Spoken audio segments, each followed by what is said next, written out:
dan mensadarkan saham masyarakat. Jadi kita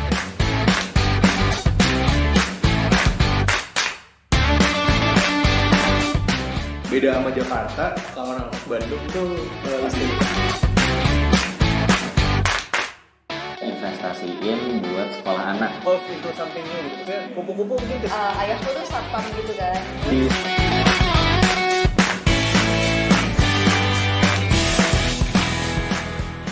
Kali ini sudah bersama saya ada Bu Janet Teowarang. Iya, betul. Bu Janet ini adalah dosen di bidang fashion ya, dan juga di Universitas di Ciputra.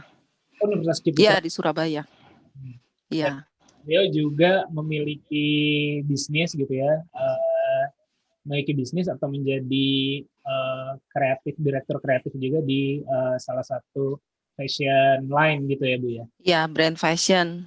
Mungkin sebagai awalan boleh disapa dulu yang dengerin kita dan sedikit perkenalan intro begitu Bu.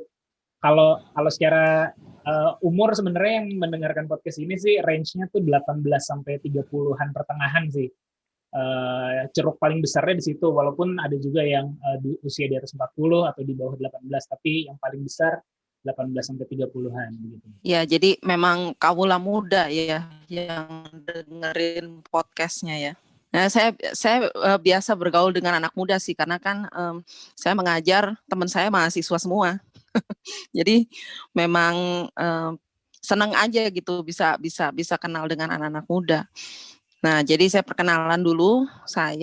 Nama saya Janet Teowarang. Saya asli dari Jakarta, tapi saya bekerja di Surabaya karena kebetulan juga karirnya juga ada di sini ya. Nah, saya sebetulnya memulai fashion itu udah jauh ya, dari tahun 98 itu saya sudah mulai kecil-kecilan karena waktu itu saya baru selesai sekolah ya. Jadi saya sempat kuliah di luar negeri waktu itu di Singapura. Jadi saya pulang itu saya mulai cari-cari kesempatan ya. Jadi sudah mulai masuk ke industri fashion sebetulnya tahun 98 itu. Nah, lalu saya tidak terpikirkan menjadi dosen sebetulnya. Itu. Karena memang jadi dosen itu kan pengajar ya harus komitmen ya. Jadi nggak pikir begitu. Pikirnya kan cuman kalau masih muda itu kan ingin jadi fashion designer, mau punya line sendiri, ya kan? Mau terkenal gitu kan, pikirannya kalau anak muda begitu ya, gitu.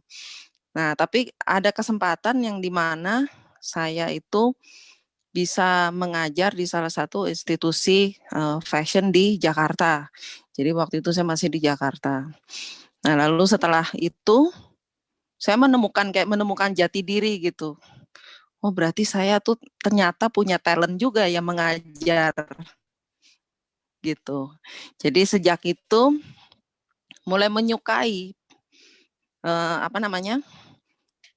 mengajar orang lain gitu. Jadi apalagi berbagi kepada orang yang istilahnya kalau kita mengajar kan kita bertemu dengan orang baru ya, yang sebelumnya kita belum kenal ya, gitu. Jadi menggali. Nah, waktu itu memang kebetulan umur saya dengan mahasiswa ya, dengan students itu nggak beda jauh. Karena saya juga masih muda juga waktu itu. Jadi pengajar masih muda, mahasiswa yang diajar juga mungkin beda berapa ya, sekitar 5 tahunan gitu. Jadi nggak beda jauh memang. Jadi kalau misalnya kita ngomong dan lain-lain gitu, nyambung ya. Nah, sejak itu senang saya ngajar gitu. Lalu ada panggilan di Surabaya. Nah, panggilan di Surabaya itu istilahnya saya naik pangkat lah gitu. Dari cuman hanya pengajar, di sini saya mendapat kesempatan untuk menjadi seorang koordinator gitu. Di institusi yang sama tapi pindah gitu. Jadi mereka buka di Surabaya. Nah, lalu setelah sudah 10 tahun saya di institusi itu, saya merasa perlu growing up nih gitu. Jadi saya perlu growing gitu loh maksudnya, karena kondisinya selama 10 tahun ya begitu, nggak berubah gitu loh maksudnya. Nah, saya Di sana mulai untuk membuat fashion line sendiri ya, yang tadi Allegra Jane itu brand saya. Nah, saya mulai itu, jadi sebetulnya kalau dipikir kenapa nggak mulai bisnis fashion dari sejak saya lulus gitu. Karena kalau misalkan mulai bisnis fashion atau buka brand fashion dari awal, dari saya lulus, saya nggak punya networking. Jadi masih mencari jati diri lah istilahnya. Karena kalau nggak ada networking di industri fashion, itu sama dengan apa ya, seperti terjun bebas gitu loh. Kita nggak tahu gitu loh kemana-kemana, harus sama siapa, ya kita nggak kenal siapa-siapa gitu. Pada akhirnya nanti dipikir orang, oh dia dressmaker, jadi seperti tukang terima jahitan saja gitu. Nah memang nggak gampang ya jalannya gitu. Jadi sebelumnya saya udah coba-coba di Jakarta waktu itu bikin bisnis fashion bersama ipar saya gitu. Waktu itu brandnya masih Jane Mare namanya. Jadi kombinasi nama kita berdua gitu. Nah, cuman karena saya ada kesempatan ke Surabaya untuk bisa berkarir lebih baik gitu. Nah, di sini terpaksa kita berpisah gitu. Karena kalau bisnis kan misalnya ya kita partner ya. Yang satu di sini, yang satu di sini misalnya. Itu sebetulnya seperti kayak long distance relationship lah, kayak orang pacaran tuh kadang sometimes it doesn't work ya, gitu loh. Jadi it's really not convenient gitu maksudnya. Jadi lebih baik udahlah kita sudahi dulu. Jadi sebetulnya waktu itu juga sayang karena kita udah punya tim, jadi tim sendiri, udah ada penjahit apa yang memang loyal sama kita gitu. Nah kebetulan penjahit itu kan nggak mungkin saya bawa ke Surabaya ya, mereka juga punya keluarga gitu. Jadi waktu saya start di sini di Jakarta, di Surabaya ini untuk membuat brand baru Allegra Jane itu kan sendiri ya, itu saya mulai dari nol gitu. Memang mulai dari nol dan memang alhamdulillah gitu, maksudnya saya bisa dapat kesempatan gitu. Jadi memang awal-awal saya terima order dulu, jadi made to order ya. Karena memang di Surabaya ini saya nggak kenal siapa-siapa.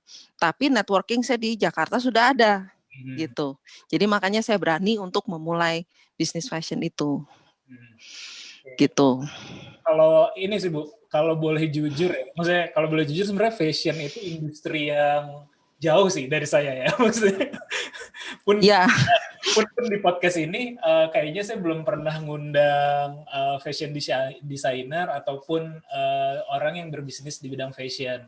Ada yang paling dekat mungkin pernah saya undang adalah desainer atau dia pemilik bisnis baju baju muslimah kayak gamis yang kayak gitu-gitu sih.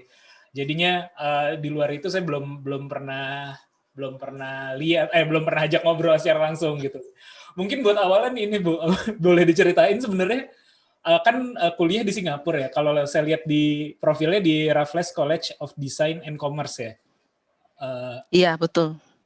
Dan sekarang juga mengajar di Universitas Ciputra di desain sebagai fashion designer juga gitu di sana. Sebenarnya ya di sana saya memang dosen full time saya di sana. Memang sebetulnya gini, waktu zaman saya sekolah di Singapura itu memang boleh dibilang fashion itu tidak semenarik bagi anak-anak muda dari 5 tahun yang lalu. Jadi memang 5 tahun yang lalu tuh seperti kayak ada search of interest gitu ya.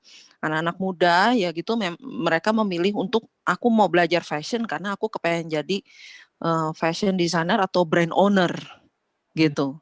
Makanya di Indonesia banyak brand-brand fashion yang startup ya bermunculan. Bahkan dari orang yang nggak punya background belajar fashion juga dia bikin brand gitu loh maksudnya. Ya, jadi memang 5 tahun yang lalu itu search of interest-nya untuk membuat fashion brand di Indonesia tuh sangat besar sekali. Demikian juga dengan anak-anak muda yang minat untuk belajar fashion. Kenapa mereka belajar? Jadi supaya mereka punya networking, punya knowledge juga. karena kita di Universitas Ciputra kan base-nya kan entrepreneurship ya, Mas Panji. Jadi memang fokusnya di bisnis selain desain, selain juga kreativitas. Ya, jadi kita kreativitasnya nggak hanya di kreativitas bikin ya secara praktek, tapi how you do your creative thinking ya, terus creative business ya, bagaimana untuk maksudnya menjadi entrepreneurship yang baik gitu dengan pola pikir entrepreneur gitu. Kalau kita di sini seperti itu. Jadi anak-anak sekarang itu, anak-anak muda sekarang yang memang senang startup gitu ya, bikin startup bisnis, terutama fashion, mereka jadi berminat untuk belajar fashion. Jadi sebetulnya kalau orang pikir, ngapain sih kamu belajar desain, belajar bikin pola, toh banyak yang nggak kuliah atau nggak sekolah, mereka bisa bikin bisnis, betul. But they depend on the people that they hire. Jadi maksudnya kalau sama aja kalau kita masak ya, kita sebagai chef gitu atau kita punya restoran lah gitu. Kalau misalkan kita nggak masak sendiri ya, gitu. Jadi kita bukan head chefnya istilahnya gitu. Kita bergantung sama orang. Kita nggak tahu skill kita tuh sampai mana mungkin. Brand kita tuh DNA brandnya kita gitu seperti apa gitu, apa yang kita mau, apa yang kita pengen create gitu. Restoran juga begitu sama ya, kalau head chefnya bukan kita sendiri yang masak, itu juga sebenarnya ya gak apa-apa sih, cuman lebih baik kalau misalkan kita yang create sendiri everything, nanti dari head chef itu kan punya chef-chef lainnya untuk di ini ya, tentu secret ingredient kita pasti akan keep. Iya, gitu. Iya. Sama di fashion juga begitu, Mas Panji. Nah, kan kalau yang di kampusnya di Singapura itu juga jurusannya sebenarnya atau program studinya ini ya akan ada design and commerce juga ya sebenarnya. Jadi bukan hanya sebagai ya design. Dia ada bisnis juga, iya. Jadi ada fashion design, fashion business. Nah, waktu di Universitas Putra, memang kebetulan saya boleh dibilang pelopor ya, jadi babat alas ya waktu pertama kali mereka membuat program studi fashion gitu. Nah di sana saya memberikan ide, why not gitu, karena kan base-nya Universitas Ciputra itu kan entrepreneurship ya, why not you mix design with business gitu loh maksudnya. Jadi tempo hari judulnya itu sempat Fashion Design and Business atau kita sebut FDB waktu awal-awal itu. Gitu Mas Panji. Jadi memang kita penting untuk integrated the design and the business side. Jadi supaya logiknya jalan gitu. Kadang kan maksudnya desain yang luar biasa atau inovasi yang luar biasa, but how you communicate, how you sell to the consumer gitu maksudnya. Iya. Kalau dari sisi bisnis sebenarnya kan kalau kita kalau zaman dulu kan ada istilah kebutuhan pokok tuh sandang, pangan, papan kan. Iya betul. Sandang kan adalah makanan, sandang, pangan, papan. Pangan adalah makanan, sandang adalah pakaian kita, dan papan adalah tempat tinggal. Jadi sebenarnya kan itu adalah bisnis yang core lah ibaratnya, yang jadi kebutuhan pokok umat manusia tuh. Makanan pasti ya bisnis food industry kayak gitu, perumahan atau properti kayak gitu. Fashion juga berarti kan salah satu kebutuhan pokok yang orang harus pakai tiap hari, orang butuh tiap hari gitu. Nah, cuman bedanya apa sih sebenarnya dengan yang dipelajari secara spesifik di kampus gitu ya, di universitas yang jurusan fashion designer gitu atau fashion gitu ya. Apakah ada bagaimana membaca tren, karena kan kalau saya suka ngelihat, istri saya sih suka ngelihat majalah-majalah seperti itu gitu ya. Kadang-kadang saya ngelihatnya ini bajunya kalau dipakai di tempat umum kayaknya nggak memungkinkan juga gitu kan, kadang-kadang hanya untuk occasion tertentu kayak gitu. Apakah juga membaca tren kayak gitu juga, atau inovatifnya membuat sesuatu yang baru kayak gitu-gitu, apa aja sih yang kayak gitu-gitu dipelajari? Banyak sebetulnya Mas Panji. Jadi kita memang kalau awal-awal itu kita fashion itu kan juga lekat keberadaannya dengan desain dan seni. Jadi memang awal-awal itu kita harus dulu belajar tentang seni itu apa, ya kaitannya desain dengan seni itu apa. Lalu baru misalkan kalau contoh di fashion seperti ini, ya juga sama misalkan kalau kita belajar desain itu kalau garisnya ini begini itu untuk melangsingkan misalnya. Kalau lebar itu jadi seperti apa gitu. Jadi itu bisa sebagai tahapan pembelajaran awal. Lalu juga kalau misalnya awal-awal itu kita juga belajar tentang sejarah fashion. Jadi kalau sejarah fashion Asia itu seperti apa, Barat itu seperti apa, lalu juga di Eropa bedanya apa, sama Amerika bedanya apa, misalnya gitu. Lalu nanti dituangkan itu menjadi ide-ide jadinya. Jadi idenya kita kalau dalam membuat suatu koleksi fashion itu bisa luas Mas Panji. Jadi bisa dari sejarah fashion ya karena fashion itu kan seperti lingkaran ya.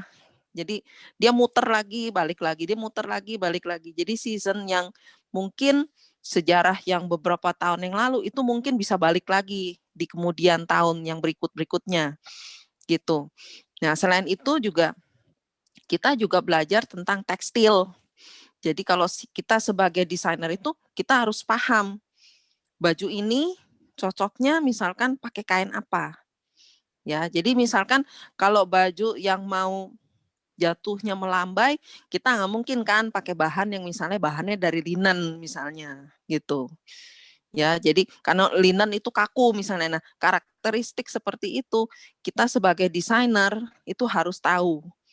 Nah, bahkan jadi bukan sulapan ya. Jadi pegang kain gitu kalau kita udah terbiasa ya misalnya kita pegang kain gitu, kalau kita udah terbiasa, udah punya experience itu udah tahu. Oh, ini nggak bisa nih dibuat ini.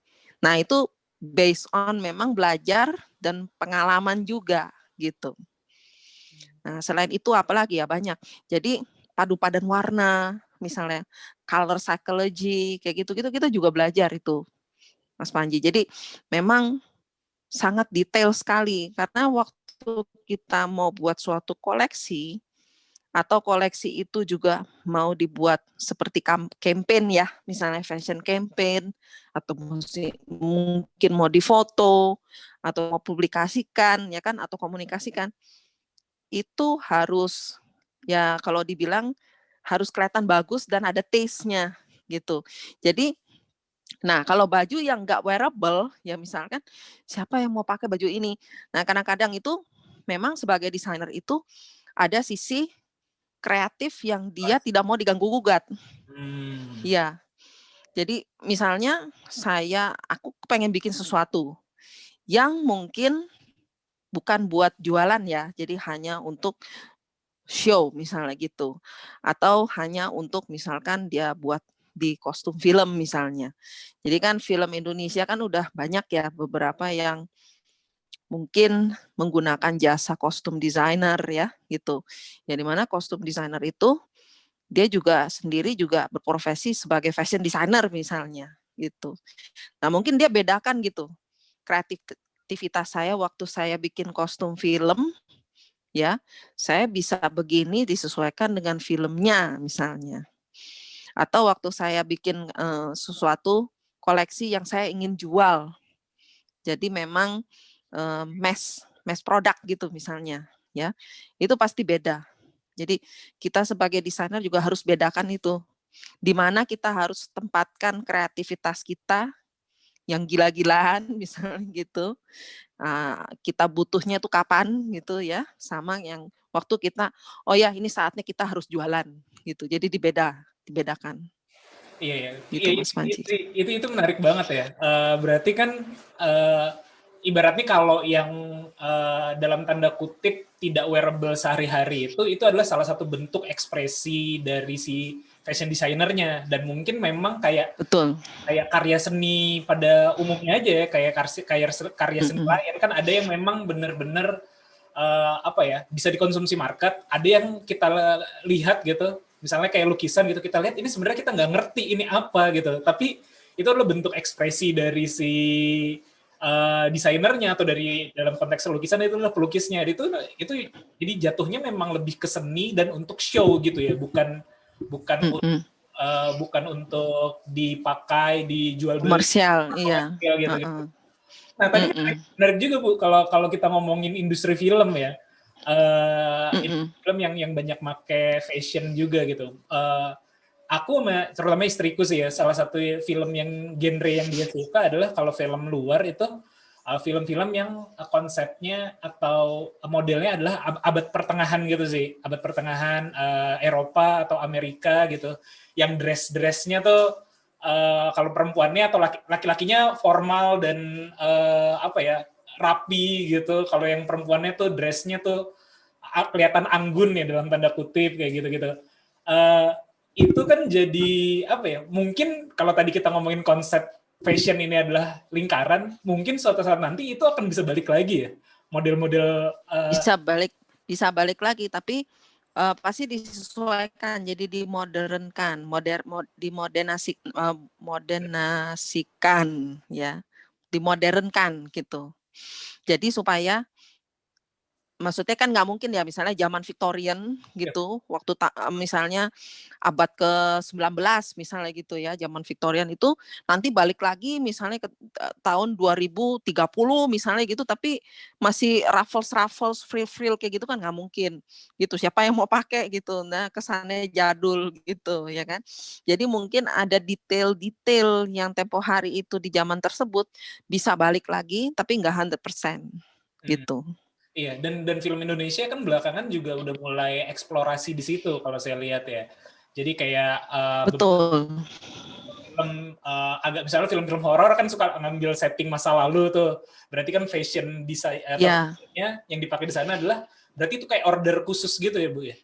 Order khusus ke Iya, jadi biasanya mereka punya kostum desainer sendiri. Nah, saya kebetulan kemarin juga ada sempat menyumbang kostum ya gitu. Jadi saya bekerja sama dengan stylist di film itu gitu. Jadi mereka akan membuat kayak semacam mood board ya untuk moodnya itu kepengen apa gitu. Suasana situasi waktu itu tahun berapa gitu misalnya. Apa yang mau dituangkan misalnya gitu. Mereka ada itu stylistnya buat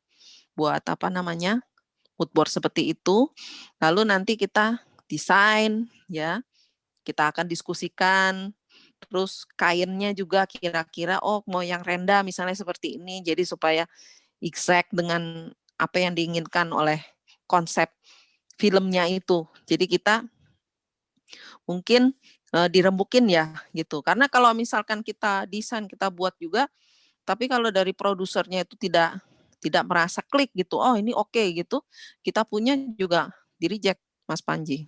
Iya. Gitu. Kalau boleh tahu film apa Bu yang lagi coba kerja sama? Kalau udah boleh di-share, kalau belum juga nggak apa-apa sih. Untuk yang baru sih belum ada gitu, karena kemarin kan saya juga ada kerjasama gitu, jadi saya mencoba ya gitu, karena kebetulan saya juga suka sekali dengan film gitu. Nah, tempo hari itu film Melbourne Rewind ya, lalu sama Surat Kecil untuk Tuhan yang BCL. Iya, Scoot ya. Iya, Scoot sama Melbourne Rewind. Melbourne Rewind itu memang saya cuman artis utamanya aja, jadi yang perempuannya aja. Dan juga cuman several scene aja gitu. Jadi enggak the whole wardrobe gitu, karena satu film itu sebetulnya mereka itu mix and match gitu. Jadi kalau misalkan jasa seorang desainer diperlukan, memang hanya khusus untuk wardrobe yang memang spesial ya, untuk scene yang khusus. Kalau film luar negeri itu beda. Kalau film luar negeri itu memang misalnya contoh film historical movie gitu ya, yang tadi Bapak mention itu. Nah, itu biasanya mereka udah ada satu tim khusus untuk costume design. Kan suka mungkin kalau kita lihat Oscar ya, gitu nominasinya ya untuk yang kostum desain siapa gitu. Nah, itu biasanya kan kostum desainernya, tapi di bawah-bawahnya mereka sudah ada tim sendiri, yang mereka yang jahit gitu biasanya. Mereka eksperimen. Salah satu yang kemarin saya lihat film apa? Oh, itu apa namanya? Game of Thrones itu. Itu saya lihat gitu waktu mereka persiapan kostumnya dan lain-lain sampai prosthetic make up-nya ya itu memang menarik ya gitu. Ya kemarin saya cuman hanya baru istilahnya coba gitu pengen tahu gitu karena saya kan juga suka di dunia film ya.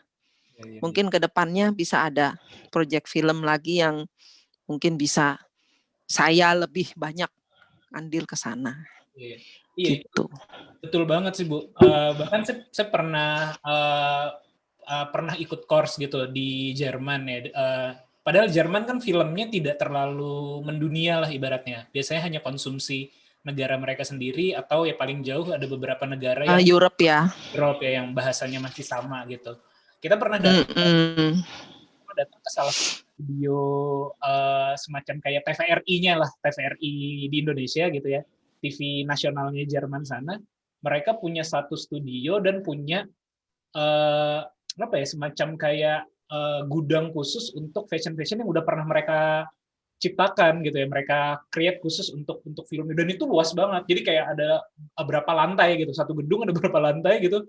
Itu memang untuk wardrobe gitu dan wah ini serius banget sih dan bagus gitu.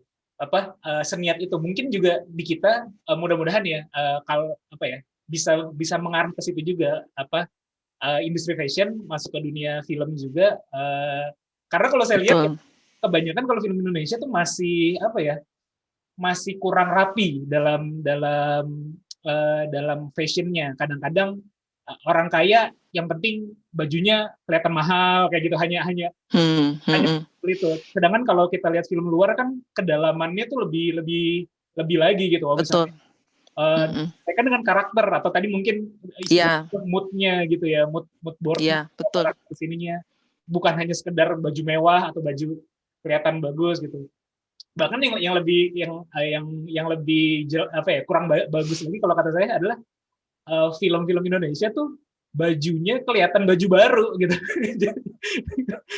Padahal kan suasana di film kan ya ini mah harusnya baju sehari-hari jangan kelihatan kayak baju baru dong gitu yang kayak udah agak lecek-lecek dikit kayak itu kan harusnya perlu kedetilan seperti itu juga gitu ya. Ya tapi itu masih panjang. Iya benar. Saya juga memperhatikan itu karena saya juga memperhatikan hal itu di industri film Indonesia memang gitu. Jadi memang ada beberapa film yang saya memang oh ya ini bagus nih gitu. Tapi ada yang ini kayaknya kok kurang dalam digali gitu. Nah kebetulan kemarin memang saya kerjasama dengan stylist di film Melbourne Rewind ya itu cukup oke sih persiapannya. Jadi memang mereka tuh punya mood board sendiri, punya ini sendiri. Nah itu mungkin tergantung filmnya ya. Mereka punya budget atau tidak ya untuk menyewa stylist mungkin ya atau menyewa kostum designer misalnya seperti itu. Kalau dari sisi industri sendiri Bu, kalau kan tadi ada nama fashion lainnya adalah Allegra Jean ya. Ya betul. Itu tipe-tipe seperti apa Bu ininya stylenya seperti itu? Kalau saya memang dari awal itu paling suka bereksperimen di pattern making, draping gitu. Jadi buat saya semakin rumit patternnya itu ya, pattern bukan motif ya. Jadi bukan motif kotak-kotak apa bukan, jadi pattern, jadi cutting potongan-potongan di tubuh ya maksudnya. Jadi mungkin ada yang miring ke sini, ada yang bentuknya ini ke sana gitu. Itu malah saya semakin suka kalau semakin rumit gitu. Karena memang saya specialty-nya itu juga di pattern karena saya bisa buat sendiri.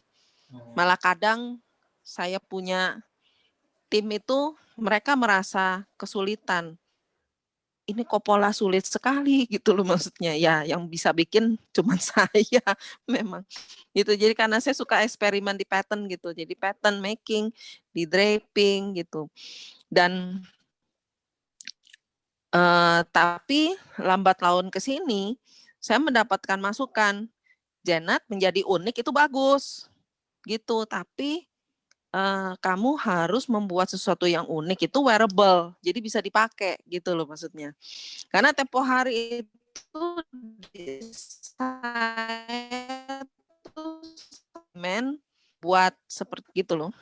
Jadi kotak-kotak itu saya bikin dari kain memang gitu. Jadi sebagai aksesoris kayak apa ya, kayak seperti bros gitu loh Mas Panji gitu. Tapi bisa dicopot pasang gitu loh. Teman itu aja sudah dianggap orang itu sesuatu yang weird gitu loh, aneh bagi orang Indonesia gitu loh maksudnya. Kotak-kotak, jadi saya bikin kotak bujur sangkar gitu 3D.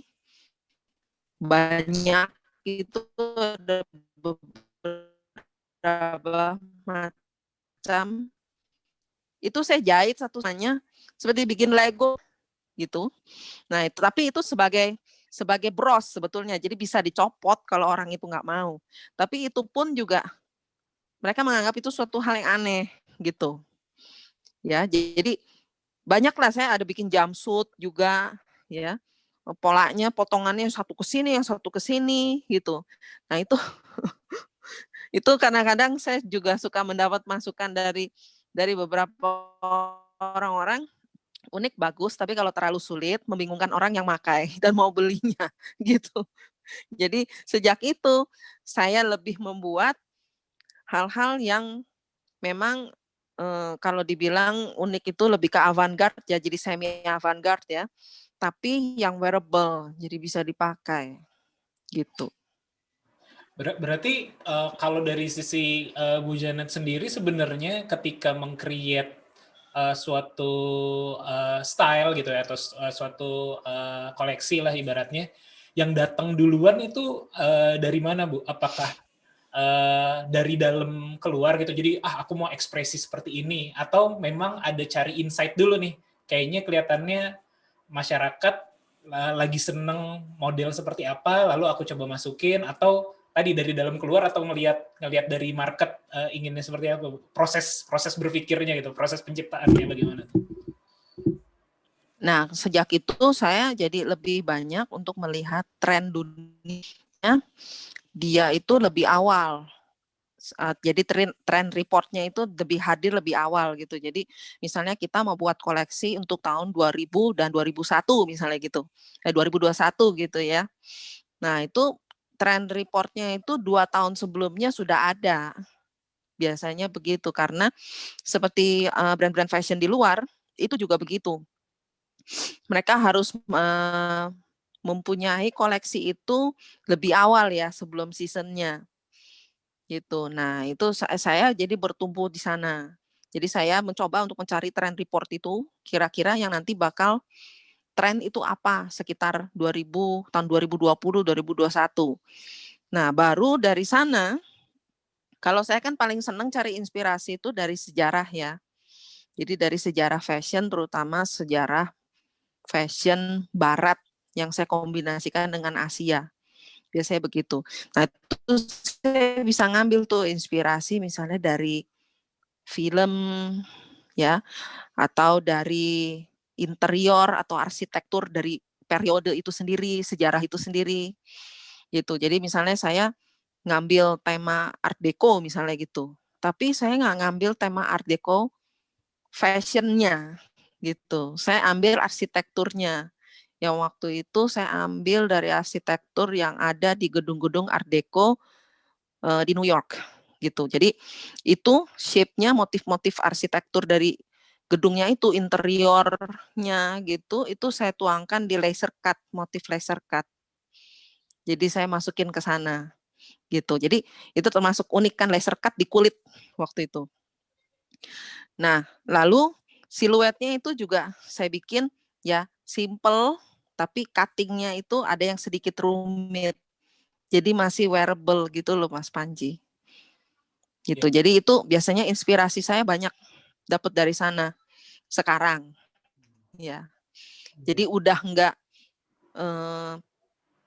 tidak se-wild waktu lebih muda gitu. Waktu lebih muda tuh kan pikirannya masih, wah saya pengen bikin ini, saya pengen nyoba ini, pengen itu. Nah itu banyak yang kasih masukan memang gitu. Karena memang saya kebetulan ada networking beberapa ke pemerhati fashion ya waktu saya tinggal di Jakarta itu, dan saya sering ikut kompetisi Mas Panji. Jadi saya sering banget ikut kompetisi fashion. Nah otomatis itu kan kita dapat masukan ya dari juri-juri ya juga gitu.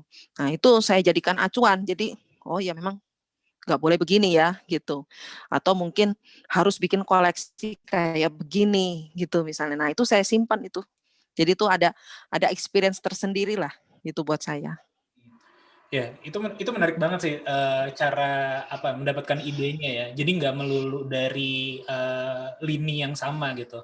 Saya baru ingat lagi sebenarnya saya pernah ngobrol juga di podcast ini, tapi waktu itu nggak rilis sih. Saya ngobrol dengan salah satu pemilik brand sepatu. Sepatunya sepatu apa namanya sepatu kulit gitu. Dan memang range-nya mahal dan memang pembelinya rata-rata orang-orang Amerika atau orang-orang Eropa, perusahaan Bandung gitu ya, perusahaan Bandung kecil, homemade gitu. Jadi sekali ngerilis satu apa namanya satu produk hanya kayak 20 pieces 20 pasang atau 40 pasang kayak gitu. Jadi dalam 24 jam biasanya habis. Ya limited. Iya, limited gitu. Dan saya ingat salah satu inspirasi dia ada waktu itu ketika saya ngobrol, dia bikin suatu model sepatu, itu inspirasinya dari sama tadi dari arsitektur, justru memang dari arsitektur. Dia waktu itu ke Maroko atau ya ke Maroko gitu ya, melihat arsitekturnya, lalu katanya terinspirasi dari sana. Walaupun saya juga bingung tuh gimana cara memetakannya dari arsitektur, terus bentukannya atau apanya gitu. Terus dia bilang ininya dari arsitektur ini nih, ngambil ininya, terus ngambil warnanya dari mana. Terus juga dia ngambil, kalau dia spesifik karena sepatu kulit dan sepatu yang tipikal berhak gitu ya, sepatu laki-laki gitu. Itu hak solnya dia bilang ambil dari produksi yang sama dari tentara Perang Dunia II atau Perang Dunia I. Jadi ada nilai-nilai historisnya juga ke produk yang dia bikin gitu. Cuman bagi saya, gimana ya itu ya, kebayang bagaimana mengambil dari arsitektur jadi bentukan lain gitu. Itu kan padahal dua medium yang berbeda ya ibaratnya ya. Yang satu di bangunan, yang satu di sepatu atau mungkin di fashion kayak gitu. Itu jadi unik sih. Kalau ngomongin tadi line fashionnya Bu Janet ya, saya lihat pernah show di luar juga ya Bu ya? Kalau show di luar belum, sedang progres. Jadi masih sedang progres sih kalau luar negeri ya maksudnya. Tapi kalau di Jakarta itu sudah sering. Jadi dihitung dari saya sering ikut kompetisi itu juga. Jadi kompetisi banyak juga di Jakarta. Jadi kompetisi yang saya ikut juga yang memang bergengsi ya. Jadi maksudnya supaya saya juga bisa punya portfolio juga bagus gitu. Jadi saya memang pernah ikut Mercedes-Benz, lalu juga LPM ya, lomba perancang mode yang dulu itu Femina ya, di bawah Femina. Kalau sekarang kan sudah independen. Nah, lalu juga saya pernah ikut Mango Fashion Award. Mango Fashion Award itu di Spain. Jika Mas Panji tahu brand Mango, brand fashion Mango, ya itu dia yang mengadakan kompetisi fashion tersebut. Jadi saya masuk ke sana, itu masuk semifinalis. Ya saya pikir lumayan lah ya berkompetisi dengan yang lain secara sedunia gitu loh, seglobal gitu, masuk semifinalis sudah sangat baik sekali. Gitu. Lalu juga saya pernah ikut gelar batik Indonesia di Jakarta juga itu. Nah, kalau fashion show itu saya sudah pernah ikut Indonesia Fashion Week, ya, juga ada Plaza Indonesia Fashion Week, ya, jadi udah lumayan cukup banyak sih Mas Panji juga di media juga, jadi pernah masuk Femina, majalah Esquire, lalu juga ada ini majalah InStyle, dulu kan ada InStyle Indonesia ya, gitu. Di bawah Kompas ya kalau nggak salah. Kalau boleh tahu model bisnisnya bagaimana sih Bu? Fashion show itu nanti produk kita tuh ditampilkan gitu kan ya. Produk-produk fashion ditampilkan. Lalu nanti itu hanya sebagai show saja, bukan nanti di situ ada yang beli langsung atau tujuan utamanya hanya untuk liputan dan ini aja untuk menampilkan ya Bu ya pada saat fashion show itu ya. Memang kalau di Indonesia itu masyarakat masih berpikir fashion show itu adalah sesuatu yang boleh dibilang sebagai is a part of the show gitu. Jadi Bukan mereka pikir itu fashion show itu adalah sesuatu yang saya bisa lihat koleksi, yang saya bisa langsung beli misalkan gitu. Jadi kebanyakan masyarakat masih berpikirnya demikian. Jadi kalau fashion show itu sesuatu yang keren, memang ditunjukkan, itu maksudnya suatu yang ditampilkan untuk memang koleksi terbaru si desainer itu sendiri gitu, atau brand itu sendiri gitu. Beda dengan luar negeri ya. Kalau di luar negeri itu ajang fashion show itu juga mereka jadikan itu juga sebagai, maksudnya mereka ngundang buyer dan lain-lain gitu. Nah di sini masih banyak masyarakat yang belum pikir ke arah sana gitu, cuma dipikir sebagai suatu event yang memang itu untuk tampil ya gitu. Padahal kenyataannya sebenarnya bisa aja ada langsung Bisa. bukti kayak gitu ya. Kalau di luar ya lebih banyak seperti itu ya. Bisa. Hmm. Iya. Nah kalau kan tadi Bu Janet juga bilang 5 tahun terakhir nih banyak produk-produk lokal yang mulai bermunculan gitu ya, yang mulai lokal brand yang mulai bermunculan, terus gairah orang untuk membuat bisnis fashion clothing kayak gitu ya, nggak cuma clothing sih, macam-macam lah ya, bisnis fashion secara umum kayak gitu bermunculan gitu. Tapi di sisi lain kan produk luar juga lumayan banyak yang masuk ke Indonesia. Persaingannya bagaimana tuh Bu? Kalau menurut Bu Janet, atau memang ada segmen tertentu yang memang akan mengkonsumsi ini, atau segmen tertentu yang mengkonsumsi lokal produk kayak gitu? Nah itu memang masyarakat kita itu belum bisa terlalu berbangga dengan produk lokal ya. Beberapa segmen itu masih sangat hype dengan produk luar gitu. Jadi dipikir pokoknya yang apa yang dari luar negeri datang ke sini itu berarti yang keren gitu maksudnya. Nah, sedangkan kalau mau diteliti dari segi kualitas ya, itu produk lokal bahkan banyak yang malah kualitasnya nggak kalah gitu loh dengan produk luar. Bahkan mungkin ada beberapa konsumen yang masyarakat yang tidak tahu beberapa seperti kayak leather, bahan-bahan leather gitu, fashion leather gitu misalnya, aksesoris ya yang dari leather itu dibuat di Indonesia dan mereka tidak tahu gitu. Jadi misalnya brand dari luar gitu, brand A ya, itu ternyata produksinya misalnya gitu ditanggulangin, padahal dia brand dari misalkan Itali gitu misalnya, tapi dia produksinya ditanggulangin. Nah itu banyak masyarakat kita yang nggak tahu itu gitu. Jadi di pemikiran mereka itu hanya oh ya ini bikinan luar, ini produk luar gitu loh, maksudnya brand luar, without realize itu ada beberapa yang sudah diproduksi di sini gitu. Jadi made in Indonesia gitu. Jadi di sini memang harusnya kita sudah mulai appreciate local products, karena local products itu banyak yang bahkan malah mereka itu berjualan di luar negeri, bukan di sini. Karena mereka menganggap pasarku bukan di sini. Gitu, sampai seperti itu ya maksudnya. Padahal semestinya masyarakat kita bisa beli produk itu dibandingkan dia menjual di luar gitu misalkan.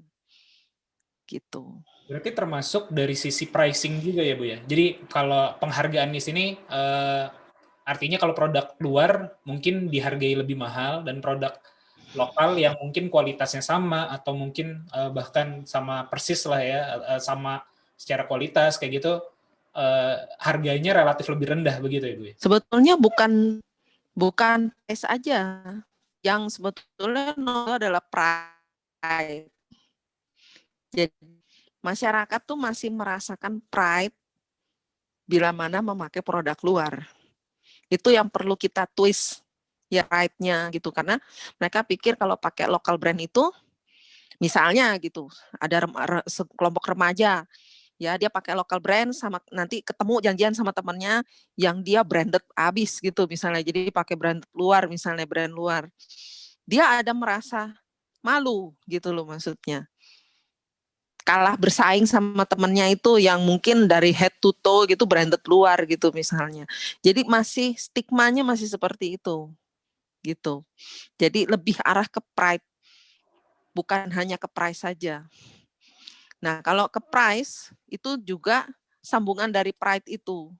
Jadi mereka kan berpikir, kamu kan buatan Indonesia, kok harganya segitu? Padahal dia nggak tahu gitu. Maksudnya kalau mau diteliti, dijajarin gitu misalnya ya, jahitan sama halusnya, bahan juga nggak kalah halus sama misalnya gitu, kualitasnya juga oke. Cuman beda di label bajunya aja atau mungkin di label produk aksesorisnya misalnya gitu.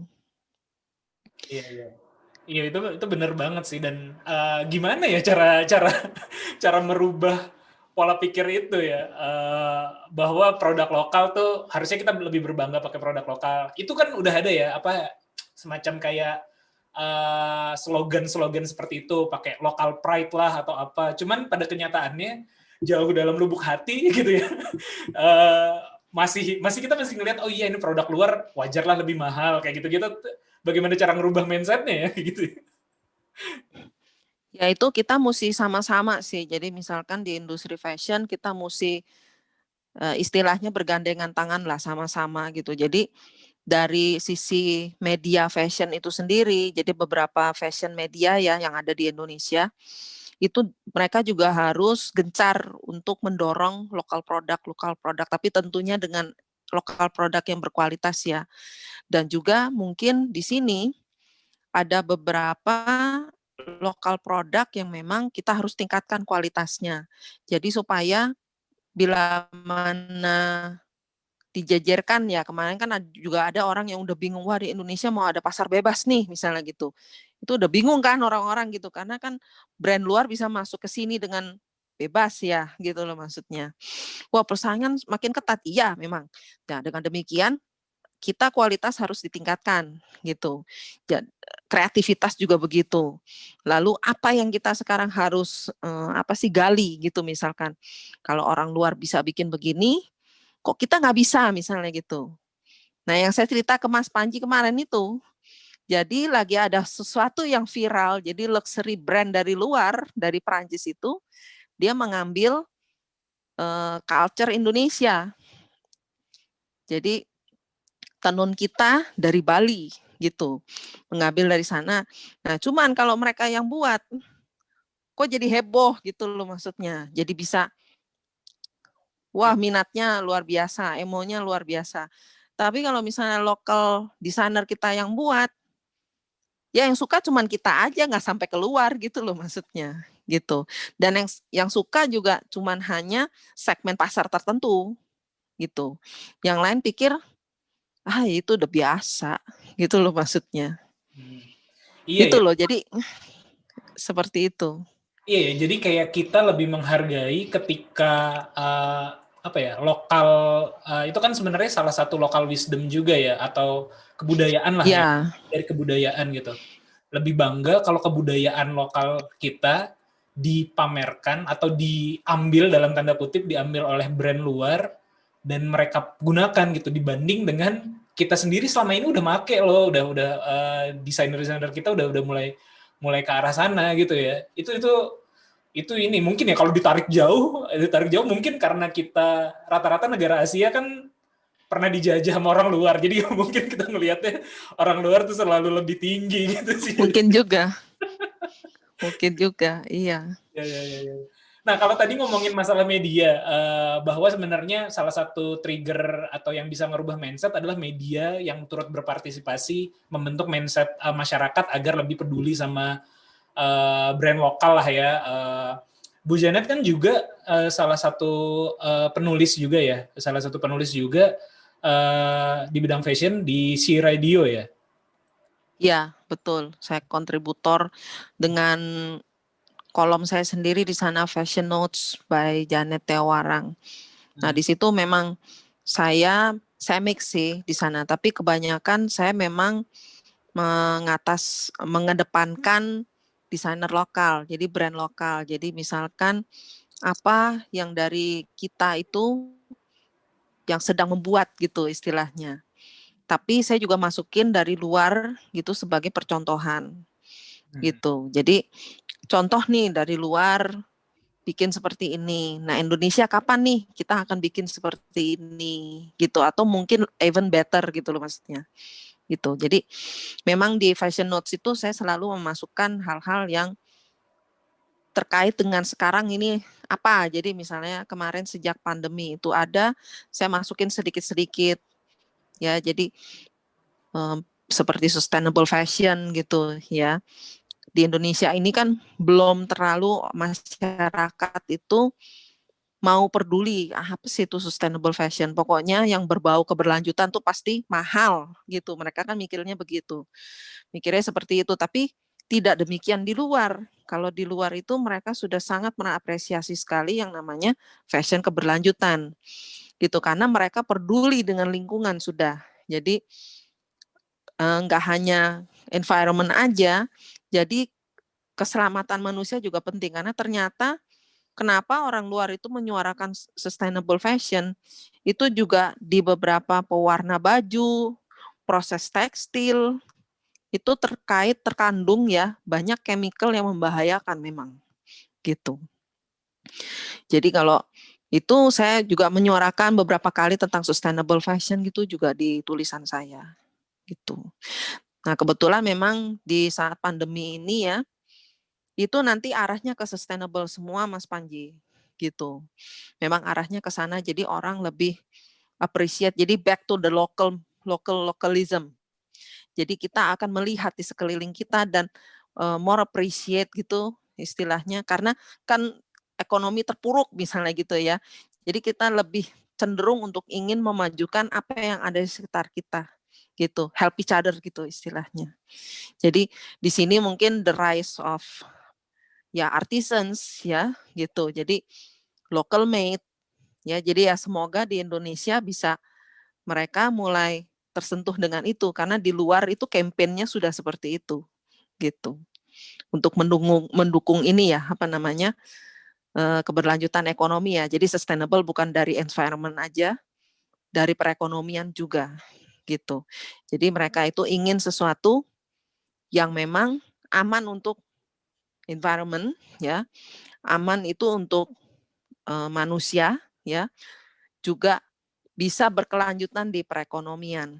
Jadi misalnya contohnya sejak kita pandemi ini kan boleh dibilang sampah itu toksik, yang bertoksik makin banyak ya, gitu loh maksudnya. Jadi kalau orang tuh sudah berpikir ke sana, jadi kepingin sesuatu yang memang bisa diolah dengan baik, ya, dan juga menggunakan material yang aman, gitu. Jadi contoh untuk sustainable fashion kalau untuk nanti ya, jadi mereka bilangnya masa pandemi dan post pandemi gitu.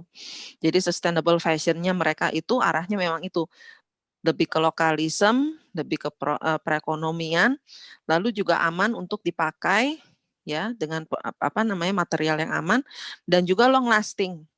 Jadi makanya kenapa mereka itu heading to sesuatu yang handmade ya, gitu, handmade, quality made. Jadi enggak lagi beli baju yang mungkin sekitar satu baju 100.000 gitu misalnya. Ya, mereka juga udah nggak opted untuk itu. Udah mulai, maksudnya bergeser, we appreciate sesuatu yang sustainable. Iya. Gitu. Itu tema yang menarik banget sih ya kalau dan bisa panjang ya kalau kita bahas terkait sustainable. Cuman salah satu poinnya adalah misalnya kalau terkait dengan industri dan lingkungan dulu deh, kalau kita lihat di lingkungan. Saya kan tinggal di Bandung, di Jawa Barat lah. Di Jawa Barat kan termasuk salah satu banyak pabrik tekstil ya sebenarnya. Kita nggak ngomongin hilir gitu, tapi yang di hulu gitu pabrik tekstil itu dan itu menyebabkan salah satu pencemaran paling parah sih sebenarnya ya. Sungai-sungai di Jawa Barat ini tercemar gara-gara industri tekstil cukup tinggi gitulah kadarnya. Bahkan kalau nggak salah, ya dan upaya untuk itu pernah diliput media internasional juga dan disindir dengan keras gitu ya permasalahan ini. Nah baiknya memang ya udah mulai concern lah gitu ya, bukan cuman sekedar bagaimana kita menggunakan bahan yang enak di badan kita, nyaman dan segala macam, tapi juga berasal dari mana sih sebenarnya yang kita pakai, kayak gitu ya kan. Dan itu lebih luas lagi gitu. Apalagi kalau udah ngomongin sustainability kaitannya sama ekonomi, itu jadi ya benar sih, lokalisme pasti jadi jawaban yang ini ya, jawaban yang tepat lah. Dan mudah-mudahan kita udah mengarah ke sana gitu. Nah, cuman tadi saya tertarik dengan yang Bu Janet omongkan, bahwa pakaian fashion itu sekarang trennya agar long lasting gitu, agar lebih lama bisa dipakainya, lebih secure mungkin setelah post COVID ini kayak gitu. Tapi kalau dari sisi bisnis kan, ketika suatu barang konsumsi digunakan oleh orang lebih lama, artinya dia membeli yang barunya makin panjang lagi gitu kan. Dan artinya itu kan jadi konsumsi jadi lebih sedikit gitu kan. Bukankah itu jadi, sebenarnya dalam konteks bisnis ya, bukankah itu jadi negatif ke bisnis kayak gitu? Ya, memang orang juga kemarin ya sempat ada pro kontra seperti itu. Tapi sekarang memang karena pandemi ini orang jadi banyak berpikir ya. Jadi apa yang perlu diperbaiki secara bisnis fashion, secara misalkan strategi komunikasi fashion ya, termasuk fashion event ya. Jadi sekarang itu memang orang-orang itu berusaha untuk maksudnya beralih ke yaitu kualitas ya. Lalu juga sesuatu yang mungkin bisa yang tadi saya bilang itu aman ya. Jadi memang kalau di luar itu orang memang sudah berpikir ke sana Mas Panji. Jadi saya belum tahu kalau di Indonesia ya, tapi kalau di luar sudah seperti itu. Mereka sudah istilahnya kalau kita bilang mereka hibernasi industri fashion luar global itu. Mereka hibernasi selama pandemi, mereka berpikir gitu. Selama ini berarti kita itu sudah terlalu ngos-ngosan intinya itu. Jadi kita perlu bebenah nih gitu. Jadi bagus juga di saat pandemi ini, jadi kita bisa hibernasi, kita bisa berpikir, kita bisa bebenah apa nih yang sebetulnya kita kepengen upgrade gitu di industri fashion gitu. Ya, jadi nah makanya muncul digital dan lain-lain seperti itu. Cuman memang ada beberapa brand atau fashion designer yang masih berpikir menyentuh itu masih lebih penting gitu. Atau mungkin fashion show yang face to face gitu, jadi melihat live langsung itu juga penting gitu, instead digital terus gitu loh maksudnya. Ada orang yang juga seeing not believing gitu loh maksudnya gitu. Seeing is believing gitu. Jadi kalau lihat gitu I believe gitu. Kalau enggak gitu kok kayaknya gitu. Enggak catchy gitu loh maksudnya, Mas Panji. Jadi ya di Indonesia memang banyak kiblat ke fashion luar sih memang. Jadi di luar itu buat apa gitu, di sini memang banyak berkiblat di sana. Nah, semoga masyarakatnya juga bisa diedukasi dengan baik gitu, karena juga ada pemahaman yang juga mereka kurang. Jadi maksudnya beda lah ya gitu. Ya misalnya contoh seperti sampah plastik lah paling gampang. Sampah plastik ya paling gampang itu. Jadi memang sustainable fashion itu harus disuarakan juga sih seperti kayak sampah plastik. Jadi sama juga dengan yang tadi itu. Ya, jadi kalau misalkan di luar itu sudah menerima dan harus hibernasi, harus ini, harus itu, ya mungkin Indonesia juga harus bebenah sama gitu. Ya, jadi bukan hanya industrinya aja, tapi masyarakatnya juga. Jadi nggak konsumtif gitu loh Mas Panji. Jadi apalagi konsumtifnya yang brand luar, bukan brand lokal gitu ya kan. Gitu. Jadi konsumtif boleh, tapi konsumtif yang wise. Memang kalau secara bisnis it will hurt the business, memang itu udah pasti. Tapi apa salahnya kalau kita itu create something more ya, yang dimana something more tapi lebih longer. Sebetulnya sama aja sih. Jadi bikin yang harganya lebih Tinggi. more gitu, tapi lebih long lasting dibandingkan bikin yang murah, mungkin yang kalau cuman dipakai 1-2 kali sudah jahitannya lepas misalnya gitu ya. Gitu. Ya, jadi sebetulnya kalau dihitung ya kalkulasi itu hampir sama aja sih gitu. Nah, sepertinya kalau dilihat orang luar tuh udah mulai mengerti itu. Tapi kalau kita kayaknya masih belum. Jadi beberapa segmen aja yang paham gitu.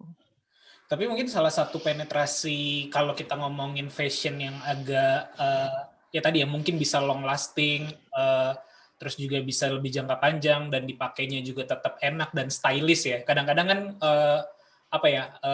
tidak sinergi tuh antara yang nyaman dipakai dengan stylish itu kan kadang-kadang juga sering tidak kompak lah itu gitu. Nah, salah satu penetrasi yang sangat memungkinkan saya lihat adalah fashion di dunia sport sih sebenarnya. Dan penerapan apalagi ada unsur penerapan teknologi juga. Sekarang kan istilahnya udah banyak banget kalau industri teknologi banyak yang kita ngomongin wearable teknologi lah. Teknologi yang kita pakai sehari-hari, misalnya kayak jam atau gelang yang untuk detect denyut jantung dan peredaran darah dan segala macam, atau juga misalnya kayak fashion pemain-pemain sepak bola kan nggak hanya dipakai begitu aja, tapi ada unsur teknologinya lah, misalnya sepatunya itu didesain khusus biar menyerap energi atau menyalurkan energi tendangan lebih bagus kalau kita ngomongin sepatu bola kayak gitu-gitu kan. Terus pengaruh ada pull-nya kayak gitu kan, ada apa ya? Ada pendekatan ke situ lah. Ada pendekatan dari sisi harganya mahal biar bisa dipakai lebih banyak dan ada unsur teknologinya juga gitu ya. Ada ngaruh lah apalagi wearable teknologi gitu kan, wearable teknologi. Mungkin nanti ke depannya ada baju yang kayak dingin gitu, mungkin ada teknologi apanya gitu ya. Saya ingat ada salah satu kawan juga di Jakarta gitu ya, sebenarnya di BSD dia bikin jaket sport gitu, tapi yang bisa melunturkan lemak atau apa gitu ya. Saya agak-agak lupa detailnya gitu. Jadi dia ada aliran listrik dan segala macamnya kayak gitu-gitu. Nah, kalau pandangan Bu Janet bagaimana tuh mengkawinkan antara teknologi dengan fashion? Apakah it's the future kayak gitu atau memang itu hal yang berbeda gitu? Ya memang kalau sekarang sih di Indonesia saya lihat udah mulai jalan karena kemarin tuh karena pandemi itu jadi banyak textile company itu yang mulai memproduksi kain yang memang bisa mampu menolak droplets misalnya gitu. Jadi kan dari sana dibuat masker ya. Karena sekarang sebetulnya masker itu menjadi one of fashionable item gitu masker. Ya, jadi bisa dibuat masker atau dibuat jaket as a outerwear gitu. Nah, itu sudah mulai itu. Jadi beberapa textile company yang besar-besar di Indonesia mereka sudah membuat jadi menggabungkan teknologi dengan tekstil. Nah, dari sisi desainernya yang akan mendesain menggunakan material tersebut untuk mereka buat menjadi clothing gitu. Kalau di Indonesia udah arahnya ke sana. Nah, kalau keluar memang mereka larinya sudah lebih jauh ya, gitu. Ya, jadi misalkan seperti sepatu sport ya. Memang sekarang kan banyak orang yang sudah lebih interest ke sport style ya. Jadi memakai baju yoga untuk sehari-hari misalnya gitu. Atau memakai sepatu sport untuk keren-kerenan misalnya gitu ya. Nah, beberapa industri atau brand sport itu memang sudah menggabungkan wearable teknologi itu.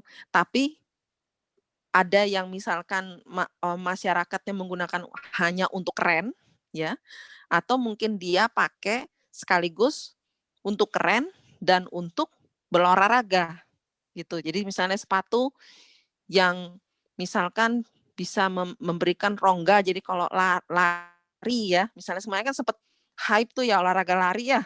Sekarang kan goes, tempo hari kan lari ya. Termasuk yang lari tuh Bu, dan saya juga termasuk di satu. Iya. Korban.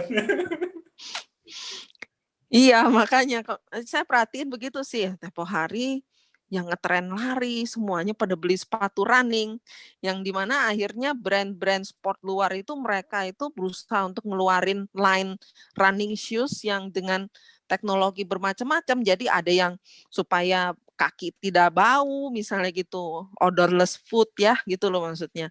Atau mungkin ada yang sampai juga kaki supaya tidak berkeringat, gitu. Ada juga yang misalnya kalau misalkan menginjak gitu, jadi pegasnya itu lebih bagus gitu. Jadi kan macam-macam ya gitu.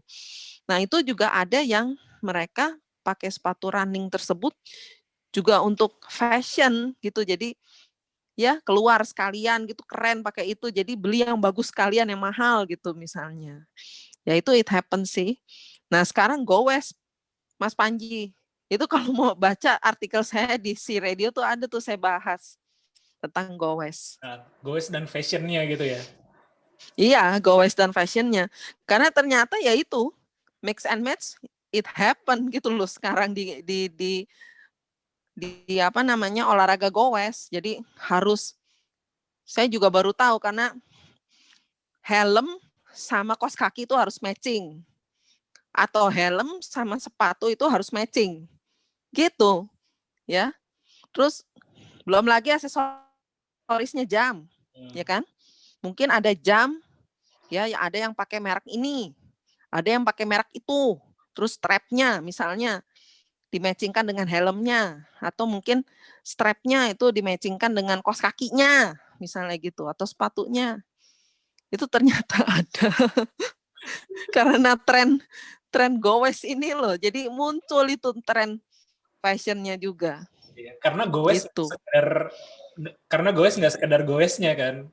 Yang penting adalah difoto dan diupload di Instagram. Betul, itu dia. Iya, itu. Iya, iya. Ini kita udah panjang banget nih Bu ya, waktunya udah terlalu panjang. Mungkin terakhir ini sih, sebenarnya ya kalau untuk orang awam ya, Bu Janet kan juga tadi nulis artikel fashion juga, sebagai pengajar juga. Jadi saling mengisi lah, keilmuannya disalurkan ke sini, di industri juga disalurkan gitu. Sebenarnya kalau untuk orang awam, gimana sih memandang fashion kita ya kalau untuk orang awam ya? Apakah ada trik khusus agar kita tetap dalam tanda kutip fashionable kalau keluar? Tips terakhir lah untuk gimana? Apa memang ya kadang-kadang soalnya kan apalagi kalau cowok nggak terlalu, saya sendiri mungkin cowok ada yang aware dengan itu. Cuman kalau saya sendiri nggak terlalu perhatian lah terhadap itu. Tips paling simpel lah Bu untuk agar tetap dalam tanda kutip fashionable gitu. Ya itu kalau saya sih kebanyakan bilang ke orang-orang itu harus be yourself aja. Jadi maksudnya nggak perlu harus berlebihan atau mungkin konsumtif berlebihan ya gitu. Karena fashion itu sebetulnya is a part of express yourself gitu. Jadi bukan yang harus berlomba-lomba pakai brand mahal atau mungkin tiap minggu bajunya beda gitu misalkan. Is a part of expressing yourself. Jadi harus betul-betul yang nyaman untuk kita sendiri dan juga yang this is me gitu. This is my style gitu. Kalau untuk orang awam loh ya Mas Panji gitu. Jadi itu yang saya bisa suggest ke orang-orang sih. Terakhir Bu, jadi ingat pandangan Bu Janet terhadap, kan suka ada tuh channel YouTube yang suka cerita berapa harga outfit lo, tahu nggak Bu? Iya. Yang brand luar dan mahal gitu. Pandangan Bu Janet gimana tuh terhadap itu, hype beast itu Bu? Mungkin kalau secara itu cuman untuk viral aja, it works ya. Jadi gitu loh maksudnya, it's on gitu, viral kemana-mana gitu. Oh dia pakai. Tapi secara kalau logika kita udah tahu lah kalau misalnya selebriti itu pasti barangnya nggak murah-murah gitu ya kan. Apalagi belum lagi kalau mereka mendapatkan barang-barang dari endorse ya gitu. Ya, itu udah pasti tahu. Tapi di sisi humanity itu juga mengganggu kalau menurut saya. Karena kan selebriti itu atau selebgram misalnya atau YouTuber itu kan fansnya dari belahan ini ya masyarakat ya. Ada yang mungkin masyarakat yang menengah, ada yang di bawah, ada yang di atas gitu. Nah, kalau saya lihat komen-komennya, kebanyakan kalau yang masyarakat bawah itu merasa terganggu. Jadi sebetulnya kalau dalam sisi humanity itu ya nggak bagus juga sebenarnya gitu. Tapi kalau dia cuma hanya buat fun gitu, terus juga viral-viral gitu, ya nggak dosa juga sih dia si YouTuber itu gitu maksudnya gitu. Iya. Oke, makasih banget Bu Janet ya waktunya. Kita udah ngobrol panjang. Ya, sama-sama. Ada yang ingin disampaikan lagi Bu terakhir mungkin yang belum sempat saya ulik atau belum sempat saya tanyakan gitu? Udah sih, kita kayaknya ngobrolnya udah banyak banget ya. Iya, gitu. Jadi nggak kerasa banget ya ngomong bolak-balik gitu. Jadi udah banyak banget yang saya share di sini, terutama yang most important thing itu yang tentang sustainable ya gitu. Itu juga udah tersampaikan sedikit ya di sana. Jadi ya hopefully bisa menginspirasi teman-teman yang mendengarkan podcast ini. Iya. Ya, terima kasih sekali lagi Bu Janet. Kalau teman-teman mau komunikasi langsung atau ngobrol dengan Bu Janet bisa cek di Instagramnya Janet Theo Warang ataupun di LinkedIn ya Bu ya, available di platform-platform. Ya. Dan juga lihat kolom beritanya ya di She Radio. Sukses terus Bu Janet. Saya tutup dulu. Terima kasih buat teman-teman yang udah dengerin podcast ini sampai akhir. Semoga apa yang saya dan Bu Janet obrolin ada manfaatnya. Sampai ketemu di episode berikutnya. Bye.